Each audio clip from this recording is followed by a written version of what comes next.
Pul bu shunchaki qog'oz emas. Bu axborot kodidir. Bugun biz hissiyotlarni chetga suramiz va muvaffaqiyatning sof matematikasiga murojaat qilamiz. Og'ir mehnat haqida sizga aytilgan barcha gaplarni unuting. Agar boylik ish soatlarining miqdoriga bog'liq bo'lganida, dunyodagi eng boy odamlar bu yuk tashuvchilar yoki hamshiralar kabi kasb egalari bo'lar edi. Lekin ko'rib turganingizdek unday emas.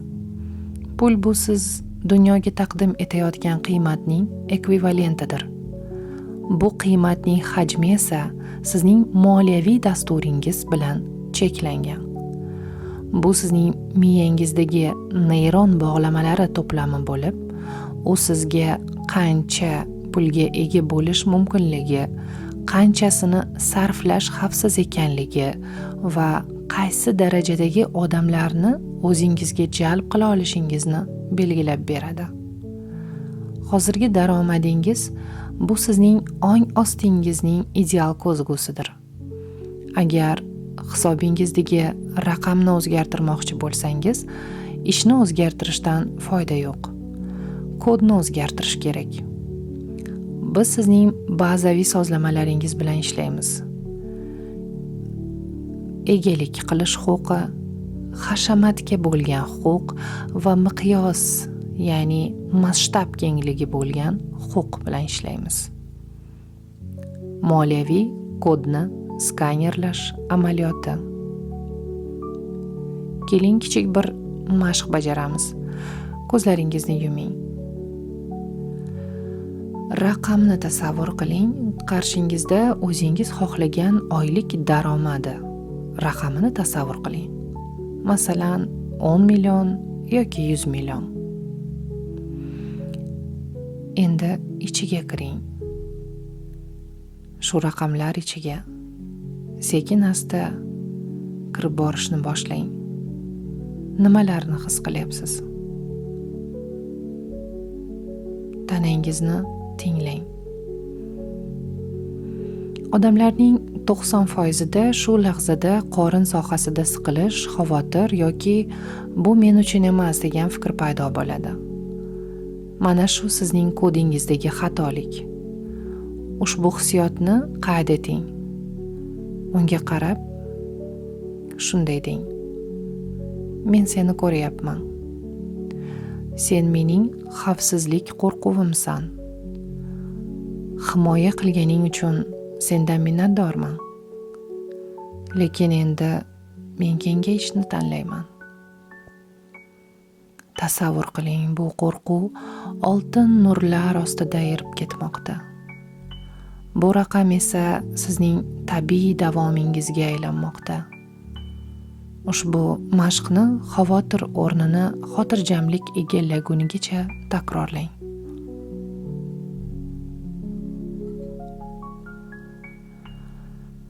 Boylik psixomatikasi va millioner tanasi. Sening pullaring sening tanangda yashaydi. Boy odamlarga e'tibor ber. Ular atrofdagi fazoni erkin egallaydilar. Yelkalari bo'shashgan, ovozlari teran va nigohlari xotirjam. Kambag'al odam esa doim qisilgan bo'ladi. U hovliqadi, jag'lari doim siqilgan yoki go'yoki bu dunyoda yashayotgani uchun kimgadir uzr so'rayotgandek tuyuladi. Sening moliyaviy shifting bu tanangdagi jismoniy spazm, qisilishdir. Agar sen pul sarflayotganingda yoki uni qabul qilib olayotganingda bo'shasha olmasang, hech qachon boyib keta olmaysan. Pul energiyasi bu oquvchanlikdir. U beton to'siqlar ichiga kira olmaydi. Hozir eng muhim palla. Biz seni tanangni resurslardan qo'rqmaslikka qayta o'rgatamiz. Moliyaviy idishni kengaytirish mashqi. Qaddingni tik turib turgin. Tasavvur qil, tanang orqali qudratli oltin lava oqimi o'tib bormoqda. Bu pul energiyasi. Agar oqim tanangning qayeridadir tiqilib qolayotganini his qilsang, odatda bu tomoq yoki ko'krak qafasi bo'ladi. O'sha joyga qaratib nafas olishni boshla. O'z nafasing bilan bu bo'shliqni kengaytir. Tanangga shunday de: egalik qilish men uchun xavfsiz. Kengayish men uchun xavfsiz. Men o'zimdan har qanday hajmni o'tkaza olaman. Tanang qanday qilib shaffof va ulkan bo'lib borayotganini his et. Tasavvur qil.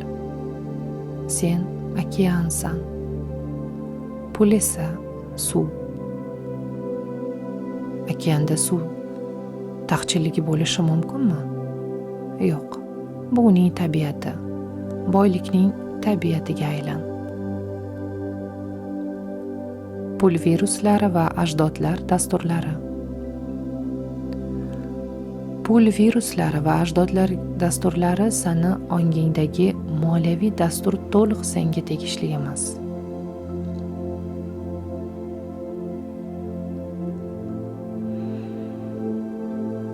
Pul haqidagi e'tiqodlarning 80%ni sen meros qilib olgansan.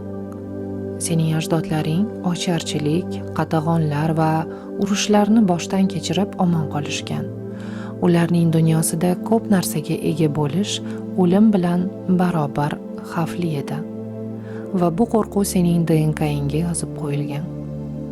Har safar katta pulga yaqinlashganingda ichingda ajdodingning ovozi uyg'onadi va u shunday qichqiradi: buni tashla, berib yubor, qutul, yo'qsa kelib seni jazolashadi.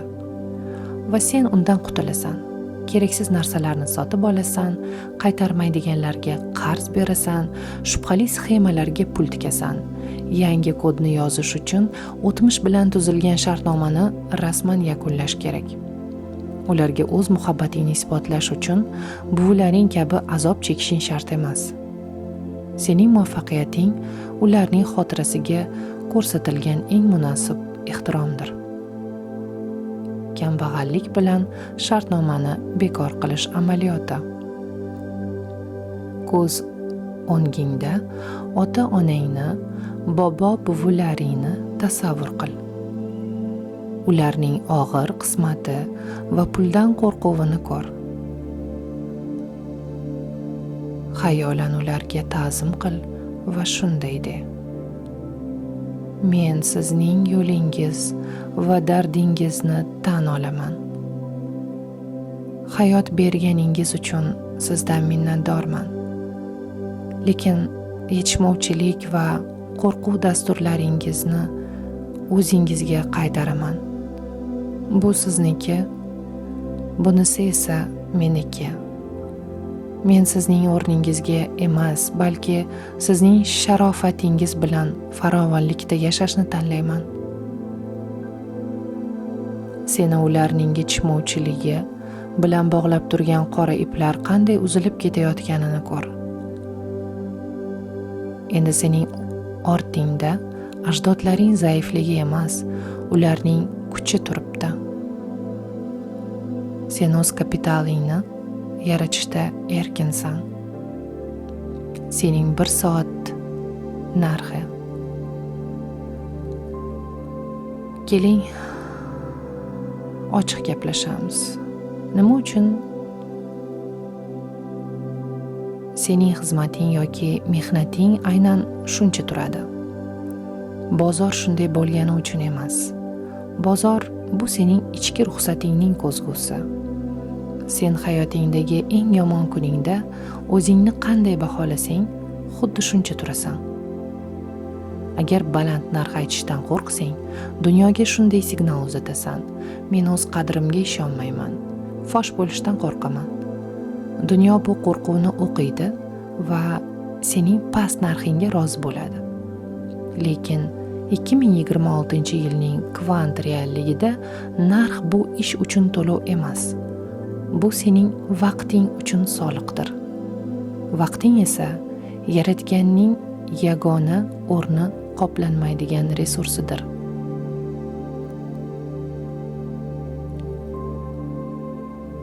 Hozir hal qiluvchi palla keldi. Sen narxni ko'targaningda ko'proq pul olayotgan bo'lmaysan, balki sening transformatsiyangga tayyor bo'lmaganlarni ajratib tashlaysan. Sen filtr yaratasan. Yuqori narx bu sening resursing himoyasidir. Oltin yorliq amaliyoti. Ko'zlaringni yum. Hozirgi 1 soating yoki loyihang narxini tasavvur qil. Endi xayolan uning yoniga bitta 0 qo'shib qo'y. Bu yangi raqamga qara. Nafasing bilan nima sodir bo'lyapti? Agar u tiqilib qolsa, demak sen o'z qudratingga hali ishonmaysan. Chuqur nafas chiqar va shunday de: mening vaqtim bu portal. Unga kirganlar bu raqamdan 100 baravar qimmatroq turadigan natijani oladilar.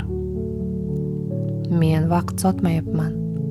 Men kvant sakrashini sotyapman.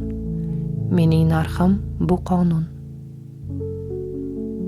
Bu raqam suyaklaringga qanday singib borayotganini his qil. Endi uni mijozga qanday aytayotganingni tasavvur qil. Xotirjam va to'xtalishlarsiz, oqlanishlarsiz, xuddi quyosh sharqdan chiqqani kabi oddiy fakt sifatida shu munosiblik holatini saqlab qol. Pul magniti texnologiyasi. Farovonlik holati. Agar sen menga yetishmayapti holatida bo'lsang, pulni o'zingga torta olmaysan. Rezonans qonuniga ko'ra, yetishmovchilik faqatgina undan ham kattaroq yetishmovchilikni tortib keladi. Sen kuniga 1000 ta qo'ng'iroq qilishing mumkin, lekin ichingda to'lovlardan qo'rquv titrab tursa, faqat rad javobini olasan. Pul magniti e'tiboringni yo'q narsadan bor narsaga qaratganingda ishga tushadi. Farovonlik bu hisobingdagi nollar soni emas. Bu fazoning har bir nuqtasida resursni ko'ra olish qobiliyatingdir. Bo'shliqdagi oqim mashqi.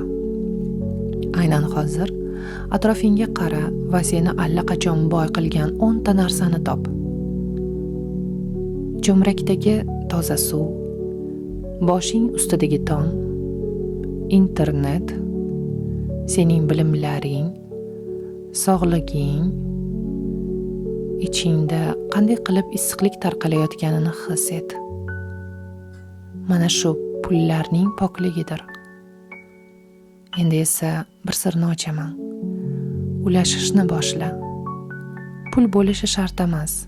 Maqtov ayt, foyda ulash, biliming bilan bo'lish.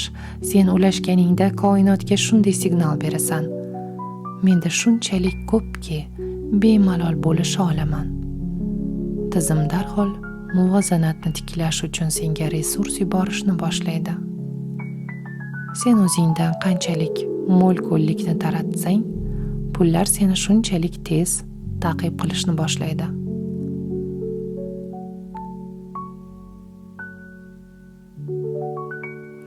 O'ziga sarmoya kiritishmi yoki xarajatlar? Millionlar qayerga ketyapti? Kambag'allar xarajat qiladi, boylar investitsiya qiladi. Va men hozir aksiyalar yoki kriptovalyuta haqida gapirmayapman. Men ruhiy energiyangni qanday sarflayotganing haqida gapiryapman. Qo'rquvdan qilingan har bir xarid chegirma borida olib qolay, bu shunchaki xarajat. Kengayish niyatida qilingan har bir xarid, men bu ta'limni olyapman, chunki u mening dunyoqarashimni yanada yiriklashtiradi. Bu sarmoyadir. 2026-yilda eng daromadli aktiv bu sening ichki holatingdir. Agar sen o'z qulayliging, go'zalliging va o'qib o'rganishing uchun pul qizg'ansang, dunyoga men arzon loyihaman deb jar solasan va dunyo senga sarmoya kiritishni to'xtatadi. Sen o'zing uchun eng oliy VIP mijozga aylanishing shart. Investor nigohi amaliyoti. Afsuslangan so'nggi yirik xarajatingni esla. O'sha siqilishni his qil. Endi esa xayolan uning maqomini o'zgartir. Shunday de. Bu mening tajribam uchun sarmoya bo'ldi. Men qanday yo'l tutmaslik kerakligi haqida bilimni sotib oldim. Bu bilim shunchaki pulga arzirdi. Energiyang qanday qaytganini his qilyapsanmi? Endi keyingi xaridingni tasavvur qil. Unga pul yo'qotish deb emas, balki o'zingning yangi versiyangni sotib olish deb qara. Men bu chiptani kuchli insonlar davrasida bo'lish uchun sotib olyapman. Men bu qulaylikni buyuk ishlar uchun asab tizimim xotirjam bo'lishi maqsadida sotib olyapman. Kengayish mantiqi bilan yasha. Shunda sening kapitaling geometrik progressiyada o'sishni boshlaydi. Pul egregori va u bilan o'ynash qoidalari. Pul egregori bu quvvat maydoni. Mehribon pari emas. Bu qattiqqo'l, sovuqqon va juda qudratli tuzilmadir. Uning o'z qoidalari bor va agar ularni buzsang, u seni nolga tushirish, hamma narsangni tortib olish bilan jazolaydi. Birinchi qoida. Pul harakatlanishi kerak. Agar sen qo'rquv sababli ularni ko'rpacha tagida yig'ib yotsang, oqimni yopib qo'yasan. Sen tizimdagi talqinga, probkaga aylanasan. Ikkinchi qoida. Pul tartibni yaxshi ko'radi. Agar moliyaviy ishlaringda tartibsizlik bo'lsa, karmoningda oxirgi tiyinigacha qancha pul borligini bilmasang, egregor senga pul umuman kerak emas deb hisoblaydi. Uchinchi qoida. Pul mas'uliyatga keladi.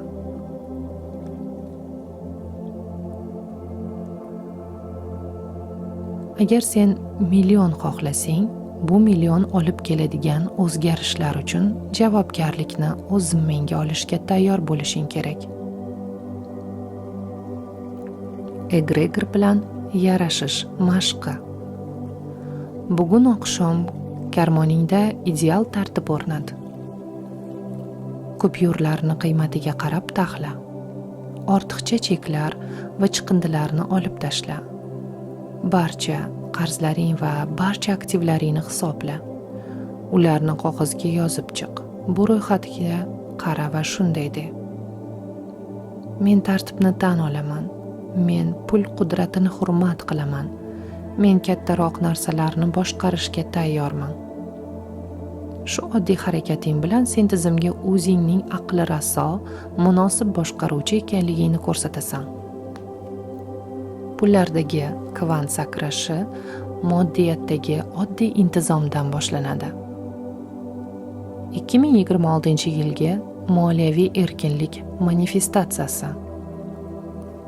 Biz sening kodingni qayta yozdik. Ajdodlar viruslarini olib tashladik. Tanangni kengaytirdik va egregor bilan kelishib oldik. Endi senda ikkita eski odatlaringdan boshqa hech qanday to'siq yo'q. Yodingda tut. Millioner bo'lishmaydi. Millioner bo'lib uyg'onishadi.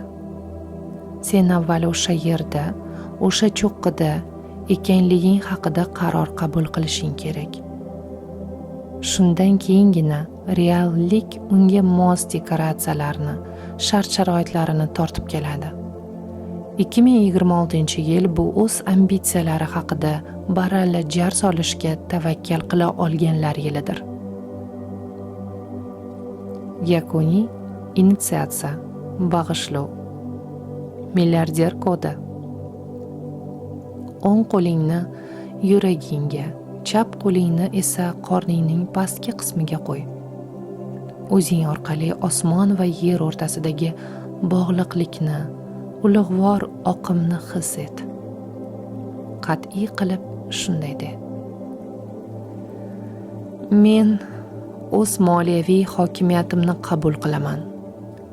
Men o'zimga dunyoga egalik qilishga ruxsat beraman. Men oltin oqimi uchun magnitman. Men kodim farovonlik. Mening ismim muvaffaqiyat. Mening huquqim hashamat. Shu ondan boshlab va to abad pullar meni yaxshi ko'radi. Men esa pullarni yaxshi ko'raman. Shunday bo'lsin.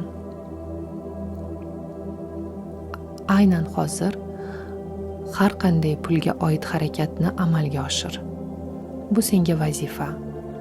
Biror foydali narsa xarid et. Ta'limingga sarmoya kirit yoki shunchaki menda yetarlicha ko'p degan ma'noda. Aynan shu holatda xayriya uchun ozgina pul o'tkaz. Va izohlarda shunday deb yozib qoldir: mening moliyaviy kodim yangilandi.